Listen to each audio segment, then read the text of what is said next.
that shows lasted so much longer than they originally predicted.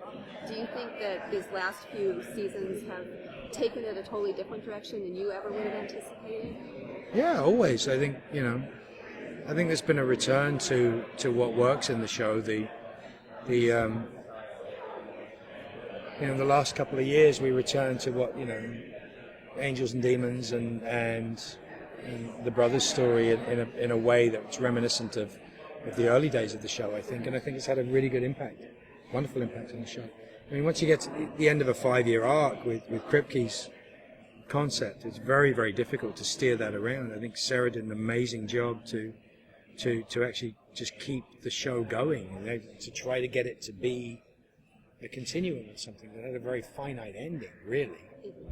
And it takes a while to steer that ship round, and then to have Jeremy come in and revert it to it's almost like a version of its original piece. I just think it's absolutely brilliant, so clever. And I think they've been very protective of what it is that we love about the show, what we all love about the show. I think they've been very, you can tell it's been done with a lot of care and a lot of passion. It's not just, how do we get through another 5 episodes? It's what do we really want to say here, and what does it really want to be?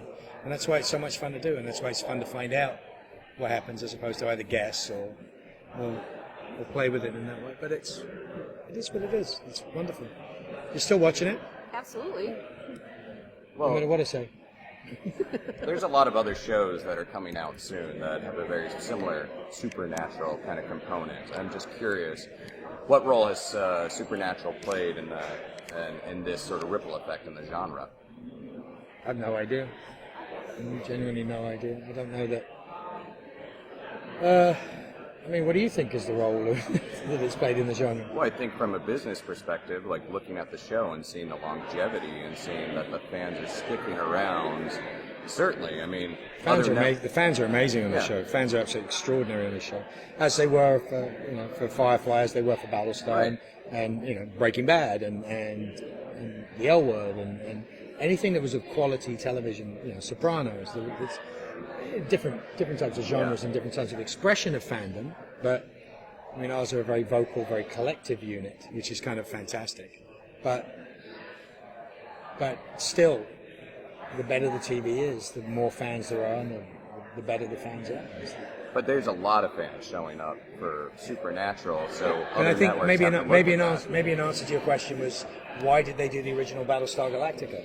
And that's because there were a huge amount of fans for Star Wars. Right. And why did the original Battlestar Galactica not have a hit the way, perhaps, certainly not critically, a hit the way the second Battlestar Galactica did? It's because there's ways of creating things. If you create something with passion and heart, it can be infectious. I mean, as long as you've then got to have the luck of being able to get it on air, keep it on air, get people to see it. But the issue you get to is when something's done from any... Not that I'm saying any of the things that I mentioned have ever been done from cynicism, but if something is done with a slightly cynical edge, it doesn't tend to stick with fans very well.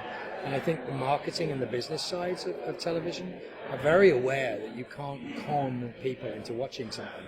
They either love it or they don't.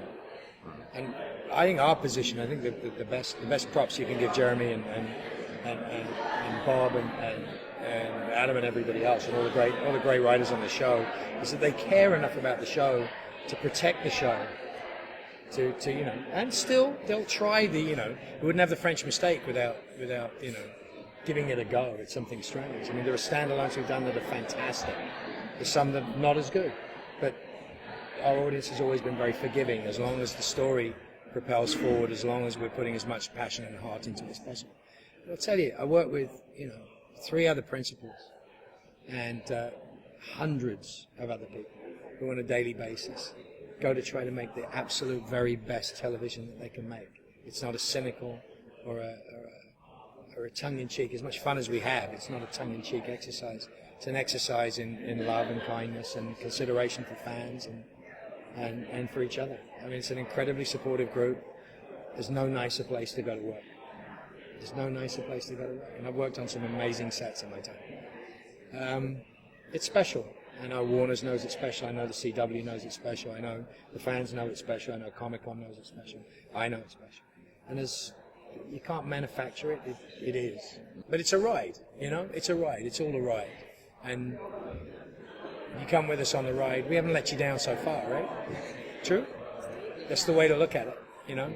The minutiae, who wears what hat, how long do they wear it for, how big is the hat, it's not really very important.